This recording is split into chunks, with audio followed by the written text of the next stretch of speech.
आम्ही पुणेकर आणि nature work यांच्या संयुक्त विद्यमाने घर घर शिक्षा या अभियान आपण भारत पाक सीमाच्या दोन्ही आहेत, लेह लडाखच्या आणि जम्मू काश्मीरच्या, त्यातल्या शाळांसाठी आपण हे अभियान सुरू केलेलं आहे. 15 मार्चपासून आपण हे त्यांना शालेय वस्तू देतोय.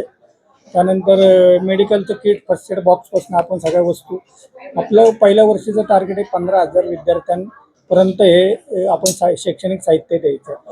आणि त्यातलं महत्त्वाचा मोटिव्ह आहे की ह्या ज्या काही भारताच्या सीमा आहेत, लेह लडाखपासून जम्मू काश्मीर, इथं ड्रग्सचं प्रमाण जास्त असतं आणि त्यामध्ये शालेय विद्यार्थ्यांना वापर केला जातो. तर आपण ह्या ज्या बॅग्स देतोय त्यावरनं पण मेसेज देतो की नो ड्रग्स, ओनली एज्युकेशन, असं आपण करतोय. त्याबरोबर फर्स्ट एड बॉक्स देतोय आणि तिथल्या तरुणांनी शिक्षणाकडे वळून त्यांना चांगलं शिक्षण कसं मिळालं आणि शैक्षणिक वस्तू मिळतील ह्यासाठी दोन्ही संस्थांचा हा प्रयत्न आहे.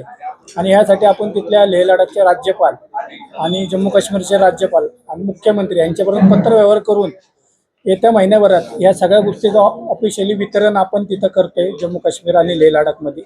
आणि जरी संस्था महाराष्ट्रातल्या असल्या NGO, तरी तिथल्या लोकल ज्या संस्था आहेत, कापेला फाउंडेशन, एज्युकेशन जनरल जोरावसा एज्युकेशन शेअर, अजून बाकीच्या 2 की त्या आपल्याला तिथं लोकली सपोर्ट करतात आणि तिथले एज्युकेशन डिपार्टमेंट जे आहे त्या बाबतीत पूर्ण सहकार्य करतात.